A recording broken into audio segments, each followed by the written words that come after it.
Good afternoon. How are you? Well, it's a beautiful day out. It's about 75, maybe a little less than that, because I've been out a little bit. The humidity's 35, and the wind is at 6 miles an hour, which I don't feel right here. And the light is gorgeous. It's that time of day. And if you look at the moon, it's almost there. It's what do they call it? A waxing gibbous moon. So that's something worth looking at. And out in the country, if you don't already know it, you can see your shadow from moonlight if you allow yourself to adjust to the dark. And it's been years, I don't know if I dare do it now, but I've ridden horses, quote, in the dark, but under moonlight. And it's, I've always thought it was the feeling of being running away from the headless horseman. So that's give you some idea of my fractured psychological framework. But the question in another location, which is America, which is fractured, is we had Mr. Miller yesterday from the White House say things like, we're considering suspending habeas corpus. Now, I guess habeas corpus means you have the body and we want it back. We want you to give it up. And incorporated with habeas corpus is the notion of due process. So you say we want a hearing to examine whether or not you should be holding on to Mr. or Mrs. X or Y, and that hearing should involve the charges by which you're detaining a person, an opportunity to find out what the underlying facts are, and an opportunity to be heard in opposition.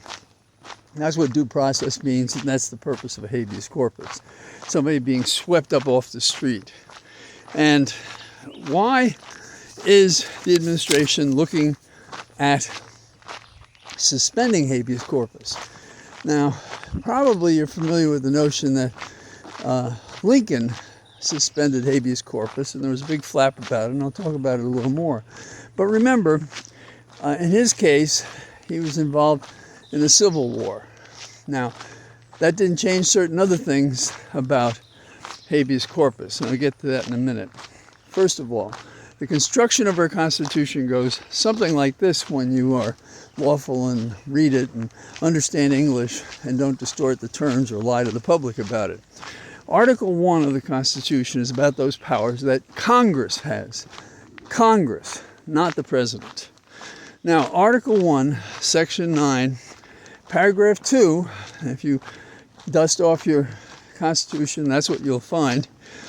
The privilege of the writ of habeas corpus shall not be suspended unless in cases of rebellion or an invasion the public safety may require it. Okay? Now, first of all, there is no rebellion. Second of all, there's no public safety to be concerned about as a result of an invasion. But, there's one other thing here, and that it is that Congress makes the decision to suspend it or not the chief executive. Chief executive could ask for it, but these other requirements have to be met. And so there was a time when that section did not apply universally. But because of the 14th Amendment, out of the Civil War, privileges and immunities are applied across the board. It's not so simple as that, but in this case it is. So Lincoln, when he suspended habeas corpus, this is an interesting point. Chief Justice Taney, now remember, he did author the Dred Scott decision as well. He found that the authority to suspend habeas corpus lays exclusively with Congress, right? Now, Miller is claiming what? There's been an invasion, the safety of the public. If we're talking about immigrants or migrants, this has been going on forever, right? And No one's ever declared it a crisis before, and Congress hasn't. And it's just Miller flapping his gums because he's looking for some other desperate way to discourage the lawful execution of a policy, in this case, our immigration policy. And that provides for procedures when someone is seized, and if those procedures are ignored, then there's habeas corpus that you can invoke, and it has not now been suspended, and it has not been suspended by the Congress. So that should be pretty simple, but we can just wait until some judge gets a motion to delay or suspend the suspension of habeas corpus, and to watch Trump lose that point as well. Now, on other things going on that are kind of interesting is in the category of what's in a name.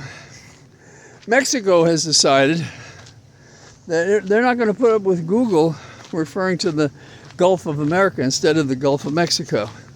And so they're suing them. I think that's perfect. And I think they're right. They're absolutely right. And I'll attach a picture to the of the Google reference where it says Gulf of America. And I think it's nice to watch Trump running for the hills. And then there was a judge on yesterday, and the judge imposed a 14-day pause in any reduction in force, meaning keep your hands off firing people. That ain't happening. So this is a significant step. We have Trump being stopped at the doors of the courthouse in several different directions.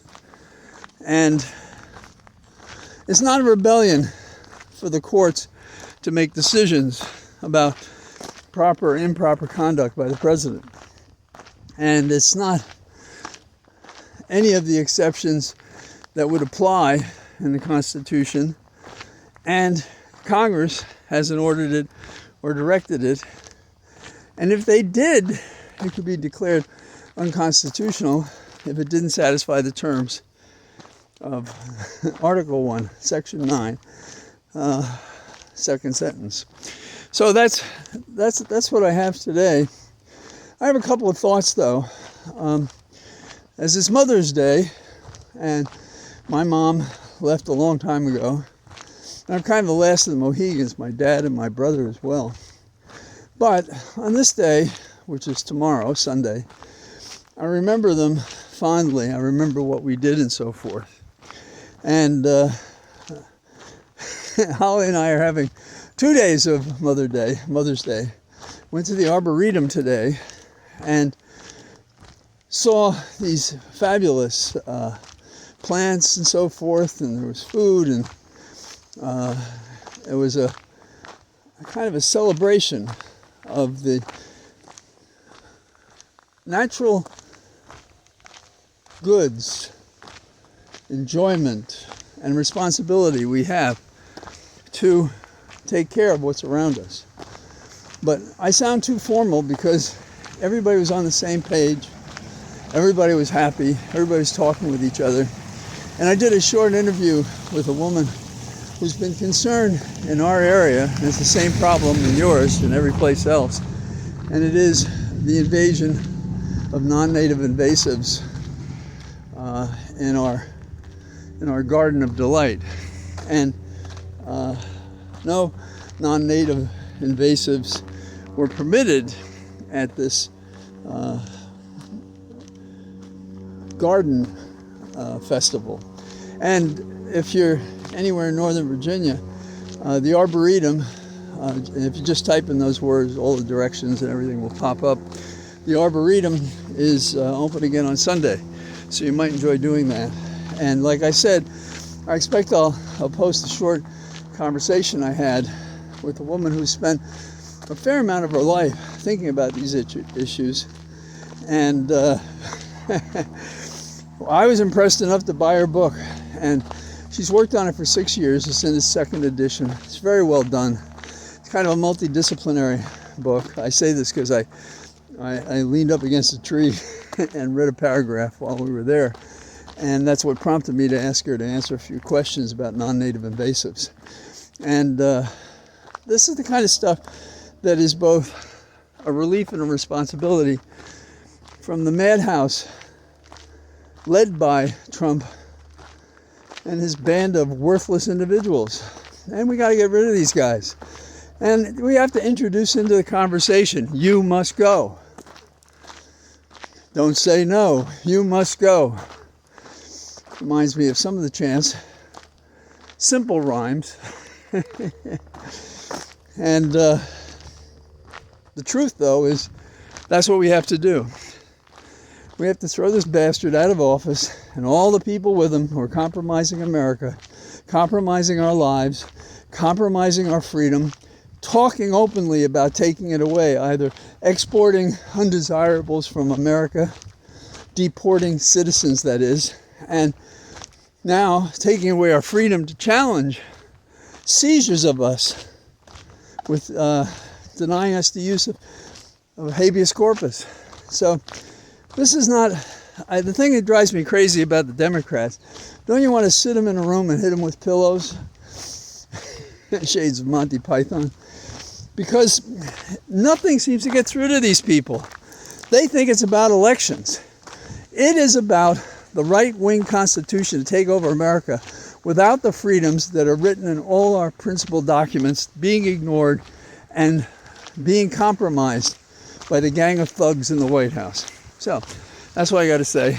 And I say goodbye to you from my cathedral of trees. And with any luck, it won't rain tomorrow, although we need the rain. All the best. Bye-bye.